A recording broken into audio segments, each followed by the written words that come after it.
Hello friends, कसे आहात? I hope मित्रांनो तुम्ही आनंदात असाल. मित्रांनो, आपण घेत आहोत इयत्ता 8वी विषय सामान्य विज्ञान. आपले प्रकरण चालू आहे 14वे, उष्णतेचे मापन व परिणाम. मित्रांनो, या आधीचा एक व्हिडिओ तुम्ही पाहिलाच असेल, नसेल पाहिला डिस्क्रिप्शन बॉक्समध्ये लिंक आहे. त्याचप्रमाणे मित्रांनो, तुम्ही या चॅनलवर जर नवीन असाल तर चॅनल सबस्क्राईब करा, सोबतचं बेल आयकॉनचं बटन प्रेस करा, जेणेकरून तुम्हाला पुढील सर्व व्हिडिओंचे नोटिफिकेशन मिळतील. त्याचप्रमाणे तुम्ही मित्रांनो प्लेलिस्टमध्ये जाऊन गणित व विज्ञानाचे व्हिडिओ जे ते प्रकरणात पाहू शकतात. मित्रांनो, आपण नेमक्या पहिल्या व्हिडिओ लेक्चरमध्ये आपण काय घेतलं तर उष्णताचे स्रोत कोणते त्याचा मित्रांनो आपण अभ्यास केला होता. त्याचप्रमाणे मित्रांनो आपण तुमच्या लक्षात असेल उष्णता व तापमानामध्ये नेमका फरक काय आहे तो आपण पाहण्याचा प्रयत्न केला. त्याचप्रमाणे मित्रांनो उष्णता मोजण्यासाठी कोणती एकके वापरतात त्याचा आपण अभ्यास केला.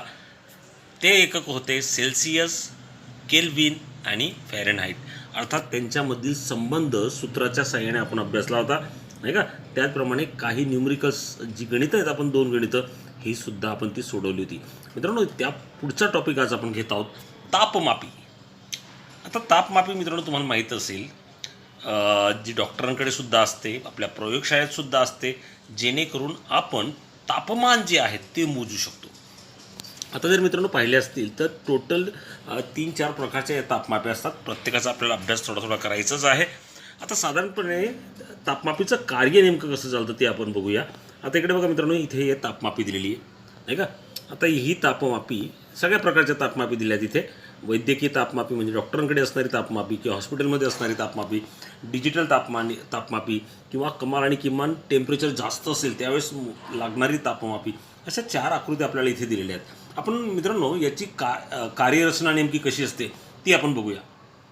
मित्रांनो, जर आपण पहिल्या तापमापीचा विचार केला तर त्यामध्ये तो आपल्याला काय दिसतंय तर बघा, एक तापमापी एक काचेची अरुंद नळी आहे, बरोबर आहे. एक अरुंद नळी आहे जिच्याकडे एक टोकाकडे एक फुगा असतो. खाली दिसेल तुम्हाला, हा बघा मित्रांनो, हा इथे आहे फुगा, थोडक्यात छोटा फुगा जो आपल्याला दिसून येत आहे. आता मित्रांनो यामध्ये नेमकं काय असतं, या नळीमध्ये मित्रांनो पूर्वी जो आहे तो पारा भरलेला असायचा. काही जुने तापमापी असतील त्यामध्ये सुद्धा तो पारा असायचा, परंतु आता पारा जो आहे आपल्यासाठी हा हानिकारक असू शकतो. किंवा तापमापी मित्रांनो ही काचेची तयार झाली असते, कदाचित चुकून ती फुटली तो पारा जो तो बाहेर येऊ शकतो, त्यापासून धोका निर्माण होऊ शकतो. त्यामुळे मित्रांनो आता या तापमापीमध्ये पाराऐवजी अल्कोहोलचा वापर जो आहे तो केला जातो. मग आता नेमकं हे कसं वापरलं जातं तर ही जी उरलेली जागा आहे मित्रांनो, ही जी नळी आहे यामध्ये पारा किंवा अल्कोहोल जे आहे हे भरलेलं असतं. इथे बघा तुम्हाला कलरमध्ये दिसतंय, हे पारा किंवा अल्कोहोल जे आहे यामध्ये भरलेलं असतं. आणि नळीची जी उर्वरित जागा आहे मित्रांनो ही निर्वात असून नळीचे दुसरे टोक बंद केलेले असतं.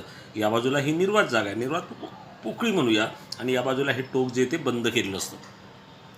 आता ज्या वस्तूचे तापमान मोजायचे असते त्या वस्तूच्या संपर्कात हा तापमापीचा फुगा जो आहे हा काही काळ ठेवायचा. हा जो फुगा आहे त्याच्या ती जी वस्तू आहे त्याच्या जवळ तो ठेवायचा, त्याच्या सहवासात ठेवायचा किंवा त्याच्या टचमध्ये तो ठेवायचा. मग काय होतं मित्रांनो, हा जो फुगा आहे हा काय करतो, तो उष्णता ॲब्झॉर्ब करण्याचं काम करतो किंवा शोषण्याचं काम करतो. म्हणजे त्या वस्तूमधील जी उष्णता आहे ती या तापमापीमध्ये येणार. आणि नंतर मित्रांनो आपल्याला माहिती आहे, अल्कोहोल असेल, पारा असेल, हे उष्णता दिल्यामुळे काय होतात तर ते प्रसरण पावतात. आणि प्रसरण पावल्यामुळे इथे बघा, इथे मार्किंग केलेलं असतं, नाही का. आता समजा मित्रांनो काही वेळेस सेल्सिअसमध्ये मोजले असतात, काही फॅरेनहाइटमध्ये मोजले असतात. मग त्या एककाप्रमाणे तिथे जी आहे मित्रांनो ही मार्किंग केलेली असते. आणि मग ती पातळी, नळीची पातळी, अर्थात मित्रांनो इथे एखादी गरम वस्तू ठेवली तर काय होणार आहे, उष्णतेमुळे यामध्ये अल्कोहोल असेल किंवा पारा आहे हा प्रसरण पावू लागेल. प्रसरण पावल्यामुळे मित्रांनो हा काय होईल, पुढे सरकेल आणि त्या विशिष्ट एखाद्या तापमानावर थांबेल. मग त्यावरून आपल्याला कळतं की जी वस्तू त्या संपर्कात आपण ठेवली आहे त्याचं तापमान वाढलेलं आहे. अशा पद्धतीने मित्रांनो तापमापीमधून तापमान जे इतर वस्तूंचं जे मोजता येतं. आपण डॉक्टरांकडे जातो मित्रांनो, डॉक्टरांकडे सुद्धा याच प्रकारचा तापमापी असतो, वैद्यकीय तापमापी ज्याला म्हणतात. अर्थात मित्रांनो हा या पद्धतीचा तापमापी असतो, याच्या तुलनेनं हा बारीक असतो थोडा. आणि इथे ही रचना मात्र तीच असते. हा जो आहे तो इथे पारा असणारे किंवा अल्कोहोल असणारे, आणि ही तो फुगा आहे. आणि हा मित्रांनो काखेमध्ये ठेवला जातो किंवा तोंडात सुद्धा तो दिला जातो. जो आजारी व्यक्ती असेल तो त्याच्याकडे जे गेलेला असेल डॉक्टरांकडे, ते काय करतात, हा काखेमध्ये ठेवतात, आपल्या हाताखाली ठेवतात, बगलेमध्ये ठेवतात. मग जेणेकरून आपलं जे टेम्परेचर मित्रांनो समजा वाढलेलं असेल तर काय होणार आहे, हा तापमापीमधील पारा किंवा अल्कोहोल हा प्रसरण पावेल आणि साधारणपणे त्याची मग इथे जे मार्किंग केलं असेल, समजा हे फॅरनहाईटमध्ये असेल तर आपण म्हणतो, अर्थात वैद्यकीय शास्त्रामध्ये किंवा वैद्यकीय तापमापीमध्ये फॅरनहाईटमध्ये ताप मोजला जातो. आपला डॉक्टर नेहमी असं सांगतो 102 ताप आहे, 100 ताप आहे, 98 आहे म्हणजे नॉर्मल असणार आहे, 100पर्यंत नॉर्मल. नंतर पुढे जर वाढला तर आपल्याला म्हणतो की ताप आहे, 102 104पर्यंत ताप जाऊ शकतो नाही का. मग त्या मार्किंगमुळे आपल्याला कळतं की आपलं तापमान वाढलं आहे, म्हणजेच आपल्याला ताप आलेला आहे. मग वैद्यकीय तापमापीमध्ये लक्षात ठेवा, फॅरनहाईटमध्ये या एककामध्ये ताप जो आहे तो मोजला जातो. ओके. आणि साधारणपणे जो जनरल तापमापी मित्रांनो साधारणपणे तो या तापमापीमध्ये मोजतात. ताप जो आहे तो किंवा उष्णता आहे जी ती, आता मानवी शरीराचं तापमान जर बघितलं तर साधारणपणे सेल्सिअसमध्ये आपण विचार केला तर ते आहे 37°C एवढं आहे नाही का. तर समजा अंश सेल्सिअसमध्ये मोजायचं असेल तर ते निरोगी तापमान, म्हणजे आपल्या कोणत्याही मानवाचं तापमान बघितलं, कोणाही बघितलं तर साधारणपणे 37°C एवढं तापमान असतं. त्यामुळे वैद्यकीय जी तापमापी असते ज्यामध्ये सेल्सिअस असेल तर तिचं तापमान जास्तीत जास्त 35 ते 42पर्यंत असतं, कारण की याच्यावरती तापमान जाऊ शकत नाही. ओके. मग या वरील प्रकारच्या तापमापीऐवजी अजून एक तापमापी आहे मित्रांनो, ती म्हणजे डिजिटल तापमापी. अर्थात मित्रांनो डिजिटल तापमापी आता तर काय, आता तर आपण बघितलं आहे कोरोनाचा काळ चालू होता, त्यामुळे प्रत्येक ठिकाणी आपण दुकानात जरी गेलो, शाळेत समजा तुम्ही आता शाळा तर बंदच आहे, परंतु शाळेत ज्याल त्यासाठी डिजिटल तापमापी वापरली जाते. किंवा आता गन आलेली आहे, ती गन जी आहे तिच्यावरनं टेम्परेचर जे ते मोजलं जातं. आता तिथे मित्रांनो अशा प्रकारचे पारा किंवा अल्कोहोलचा वापर केला जात नाही, हिचं नावच डिजिटल तापमापी. आता हिची जी संरचना आपण जर बघितलं आपल्याला इथे दिसून येतं आहे, इथे बघा या एक छोटा बॉक्स आहे, याच्यावरती डिजिटल अंक येतात. म्हणजे ज्या पद्धतीने समजा एखाद्या तापमान 100 असेल तर 100 असा तो दाखवणार फॅरनहाईटमध्ये. समजा सेल्सिअसमध्ये असेल तर त्या पद्धतीने तो मार्किंग जी ती दाखवणार. मार्किंग म्हणण्यापेक्षा अंक येतील, डिजिट येतील तिथे, म्हणूनच त्याला म्हटलं जातं मित्रांनो डिजिटल तापमापी. आणि आत्ताच पुन्हा नवीन तापमापी आलेली आहे, तीसुद्धा काय आपलं टेम्परेचर मोजते ना, गन म्हणतात तिला.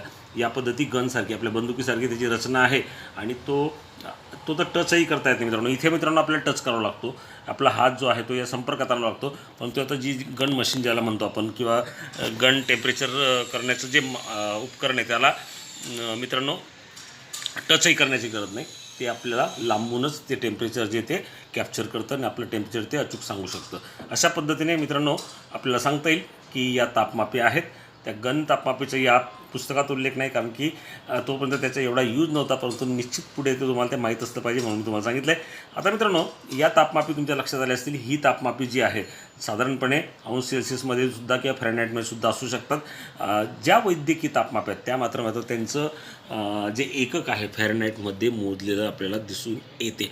त्याचप्रमाणे मित्रांनो प्रयोगशाळेमध्ये सुद्धा काही तापमापी जे असतात त्या वापरावे लागतात आणि तिथे टेम्परेचर आपल्या वेगवेगळ्या द्रवांचं टेम्परेचर जे ते मोजावं लागतं. मग त्यावेळेस त्यांची जी क्षमता असते, जशी या तापमापीची क्षमता किती आहे तर 35 ते 42 एवढं तापमान मोजलं जातं. परंतु काही तापमापींमध्ये जास्त आपल्याला उष्णतेचं मापन करायचं असतं. मग त्यावेळेस तिथेसुद्धा एक मला वाटतं 110°C तापमान जे ते आपल्याला मोजता येऊ शकतं, एवढी त्याची क्षमता असते. आय होप मित्रांनो तापमापी म्हणजे काय तुम्हाला ते कळालेलं असेल किंवा त्याची कार्य नेमकं कसं चालतं ते तुम्हाला कळालेलं असेल असे मी समजतो. चला पुढे बघूया. आता मित्रांनो एखादी उष्ण वस्तू जर थंड वस्तूच्या संपर्कात ठेवली तर त्या दोन्हींमध्ये काय होतं तर देवाणघेवाण होते. उष्ण वस्तू जी आहे ही उष्णता देते आणि थंड वस्तू जी आहे ती उष्णता काय करते शोषून घेते. त्यामुळे उष्ण वस्तूचं तापमान जे ते कमी होतं ते थंड साईडला आपल्याला दिसतं. जी थंड वस्तू आहे जी उष्णता शोषते तिचं तापमान जे ते वाढतं. अर्थात उष्ण वस्तूतील अणूंची गतिज ऊर्जा कमी होत जाते आणि थंड वस्तूतील अणूंची गतिज ऊर्जा वाढत जाते. हे आपण मागच्या लेक्चरमध्ये बघितलं होतं मित्रांनो नाही का. गतिज ऊर्जा उष्ण वस्तू असेल तर गतिज ऊर्जा वाढलेली दिसते आणि थंड वस्तू असेल त्याच्यामधली गतिज ऊर्जा जी ही काय असते तर कमी असते. मग एक स्थिती अशी येते मित्रांनो की त्यावेळेस दोन्ही अणूंची गती सरासरी समान होते.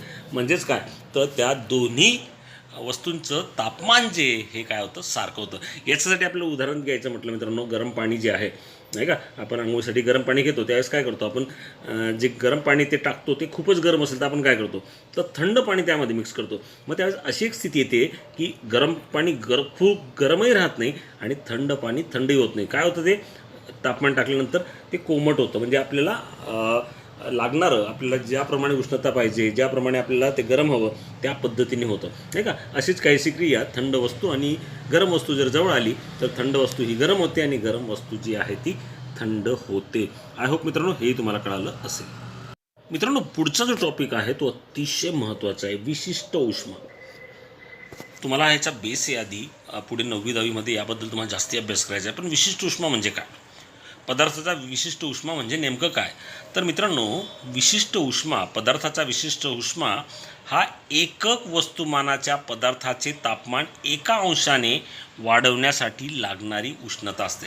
एखादी वस्तू आहे मित्रांनो, एकक वस्तुमानाची, तिचं तापमान आपल्याला 1 अंशाने वाढवायचं आहे. मग त्यासाठी जी उष्णता द्यावी लागेल ना, तो म्हणजे त्या पदार्थाचा विशिष्ट उष्मा होय. या पदार्थाचा म्हणजे एखाद्या वस्तूला किती उष्णता द्यावी लागेल की तो 1 अंशाने वाढेल, तेवढी द्यावी लागणारी उष्णता म्हणजे त्या पदार्थाचा विशिष्ट उष्मा असं आपल्याला म्हणता येईल. अर्थातच प्रत्येक पदार्थाचा विशिष्ट उष्मा हा वेगवेगळा हा असू शकतो किंवा असतोच, नाही का.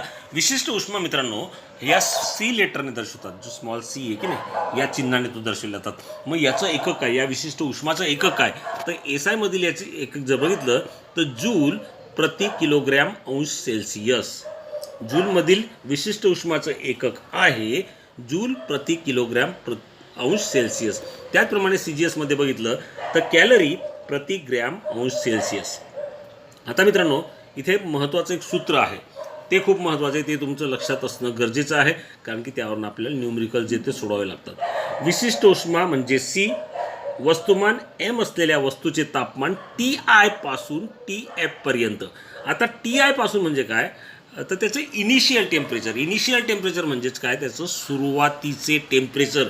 आणि TF म्हणजेच काय, F म्हणजे फायनल, TF म्हणजे फायनल टेम्परेचर, म्हणजे सुरुवातीचं टेम्परेचर आणि शेवटचं म्हणजे जेवढं आपल्याला टेम्परेचर वाढवायचं आहे तेवढं टेम्परेचर, त्यास Q ऊर्जा द्यावी लागेल. ही वस्तूचे वस्तुमान, विशिष्ट उष्मा आणि तापमान वाढीवर अवलंबून असते. त्यानुसार आपण सूत्र जे तयार करू शकतो. त्याआधी मित्रांनो हे लक्षात ठेवा, C म्हणजे काय, तर विशिष्ट उष्मा. M म्हणजे काय, ज्या वस्तूला आपल्याला तापमान द्यायचे किंवा त्याचे तापमान वाढवायचे त्या वस्तूचे वस्तुमान. आणि TI म्हणजे काय, सुरुवातीची उष्णता. आणि TF म्हणजे काय, तर फायनल टेम्परेचर म्हणजेच काय, शेवटच्या क्षणी जी आपण दिलेली उष्णता आहे ती. मग त्याच्यावर सूत्र काय आहे बघा, Q ही आपल्याला ऊर्जा द्यावी लागणारी आहे, म्हणजे त्या वस्तूचं टेम्परेचर वाढवण्यासाठी द्यावी लागणारी थोडक्यात ती ऊर्जा म्हणूया. M म्हणजे काय, तर मास, त्या वस्तूचे वजन. C म्हणजे काय, विशिष्ट उष्मा. आणि TF वजा TI म्हणजेच काय, फायनल टेम्परेचर म्हणजे अंतिम टेम्परेचर वजा TI. कारण की उष्णता ज्यावेळेस दिली त्यावेळेस सुरुवातीचं टेम्परेचर कमी असणार आहे आणि उष्णता दिल्यानंतरचं टेम्परेचर जे आहे मित्रांनो ते जास्त असणार आहे. मग त्याची वजाबाकी करायची, म्हणजेच काय, फायनल टेम्परेचर म्हणजे अंतिम तापमान वजा TI म्हणजे सुरुवातीचे टेम्परेचर. हे जर वजा आपण केलं तर त्याला द्यावी लागणारी ऊर्जा जी ती आपल्याला काढता येते आणि ती आहे Q नुसार. मग लक्षात राहील, Q बरोबर M म्हणजे त्या वस्तूचं वजन, C म्हणजे त्या वस्तूचा विशिष्ट उष्मा आणि TF वजा TI तुम्हाला आत्ता सांगितलं. आधीच नंतरचं टेम्परेचर वजा सुरुवातीचं टेम्परेचर, तापमान. T म्हणजे तापमान, लक्षात घ्या. ओके मित्रांनो, आय होप तुम्हाला हे कळालं असेल. आता वेगवेगळ्या पदार्थांचा विशिष्ट उष्मा हा वेगवेगळा असतो. आता काही आपल्याला पदार्थ दिलेत. ॲल्युमिनियम आहे मित्रांनो, त्याचा विशिष्ट उष्मा जो आहे तो काय आहे, 0.21. अल्कोहोलचा 0.58, सुवर्ण म्हणजे सोन्याचा 0.03, हायड्रोजनचा 3.42, नाही का. हे सर्व दिलेत आपल्याला CGS मध्ये दिलेत, लक्षात घ्या. कॅलरी प्रति ग्रॅम अंश सेल्सिअसमध्ये. लोखंडाचा आहे 0.11, तांब्याचा आहे 0.09, पाराचा आहे 0.03 आणि पाण्याचा आहे 1.